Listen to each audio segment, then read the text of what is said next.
Hello. Hi, I'm Paige Hamilton from Helmet, and you're listening to Rocktabulous.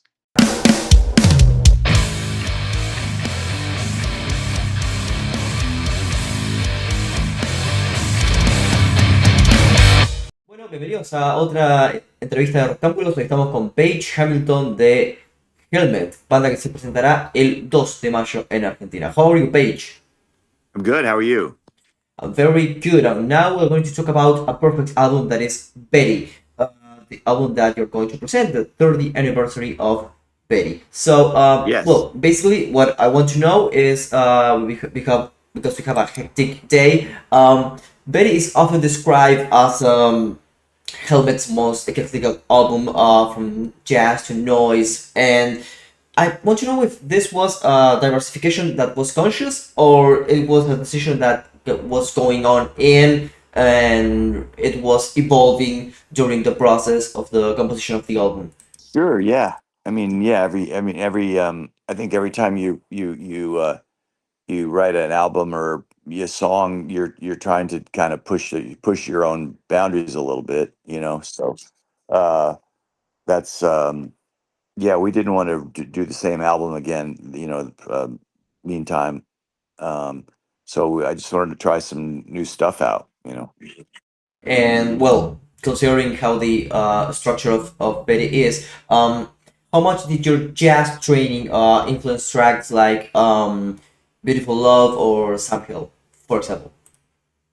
Uh, uh, Probably, didn't influence Sam Hell, but Beautiful Love for sure. I mean, that was, um, and I think like, any kind of anything, any study or training or practice or work that you do is going to influence everything that you do musically. Like I'm writing a solo album right now, and it's not jazz and it's not classical and it's not Helmet, but it's all those things go into what what I write, because I have a different background than a lot of rock guys do. I think so.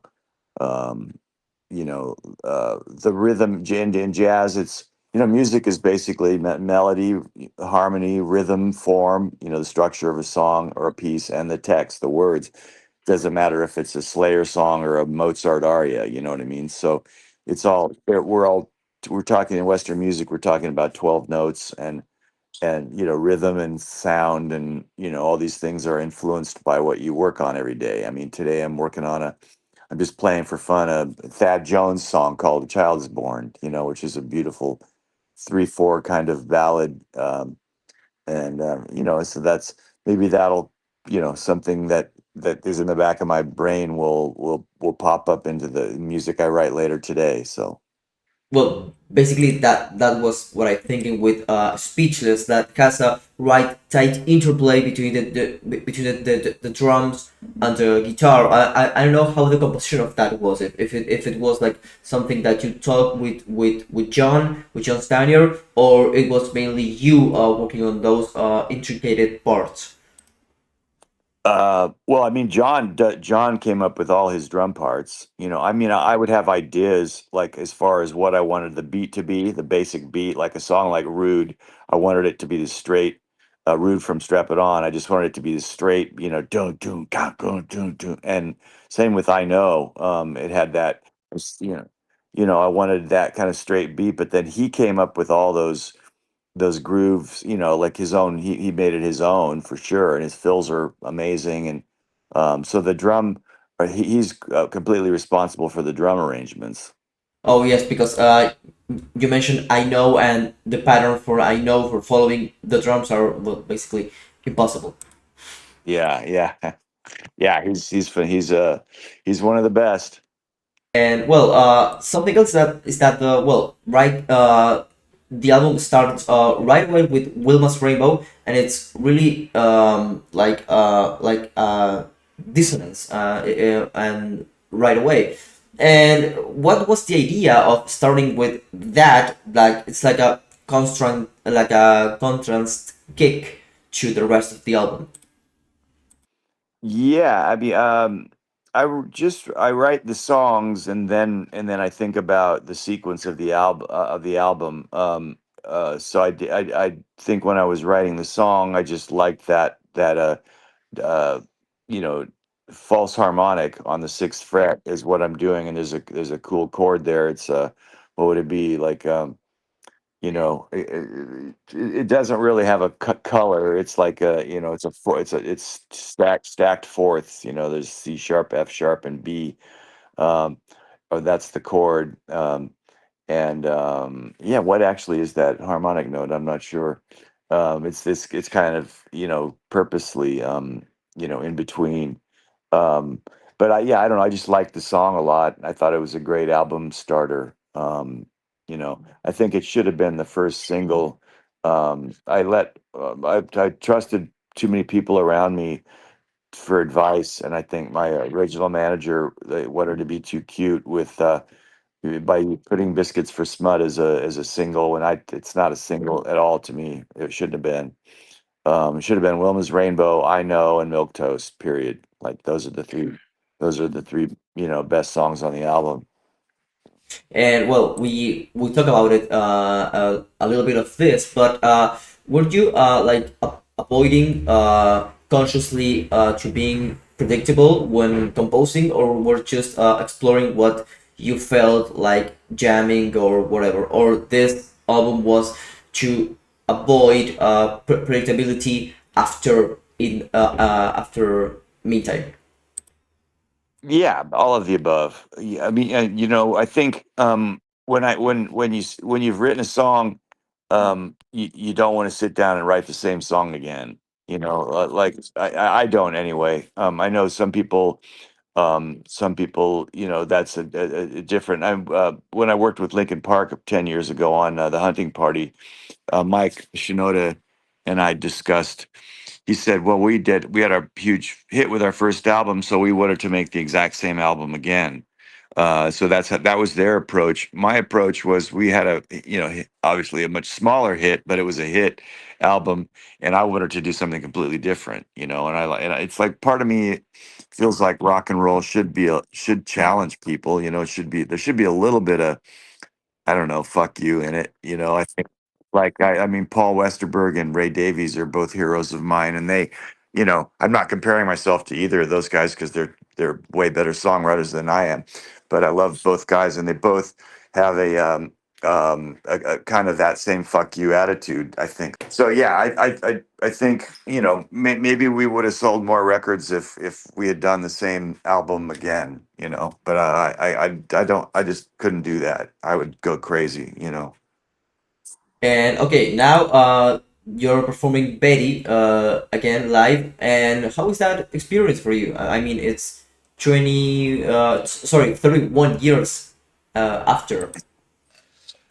It's it's kind of weird. It's kind of fun, but at the same time, the second half of the set we do a completely different set every night.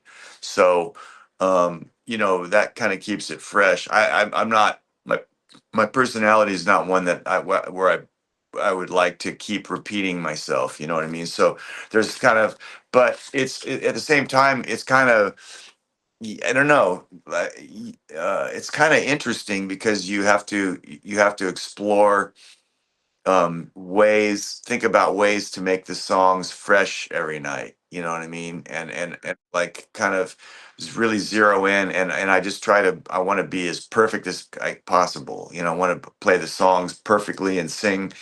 You know, and depending on my health, like on the last tour, we were out and it was really cold weather in part of the tour, and then warm weather in other parts of the tour, and so I got a little sick, and that was a challenge to kind of sing through a head cold. You know what I mean? So, but I take these Advil. Yeah.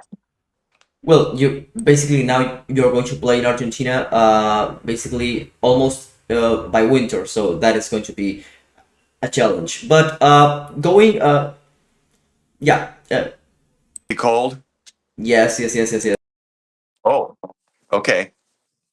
So be prepared, and Oh, that's good to know. I was thinking it's going to be warm weather by this time, but if it's going to be cold, I'll take my winter clothes. No, because last time you came like by October, November 2022, and yes, it was hot, but it's going to be freezing. Oh boy. Okay. Oh my So shit. maybe, yeah, you want to protect your throat. And Yes. do you think that Betty left a legacy, and you certify that empirically with bands, or you prefer not to think about that? Well, I mean, it's not for me to say. I've people have told me like I was talking to an engineer in Germany, and he said, um, yeah, when we want to kind of tune the system or like getting the right vibe for mixing, we listen to Betty. Other people said, like one guy in Australia said, "Oh, I was at the university in Australia and they used the Betty album cover as an example of subversive art."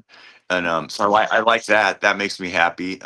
And yeah, I mean, it. I know that a lot of only because people have told me. I'm not sitting around going like, "Wow," you know patting myself on the back or but I like that people like the album because we got shit for it when it came out from some people were like, this isn't meantime, and I'm like, well, we did meantime, we don't want to do meantime again. So it's gratifying, I guess, that 30 plus years later that people refer to Betty. A lot of people think it's our best album, so that cracks me up.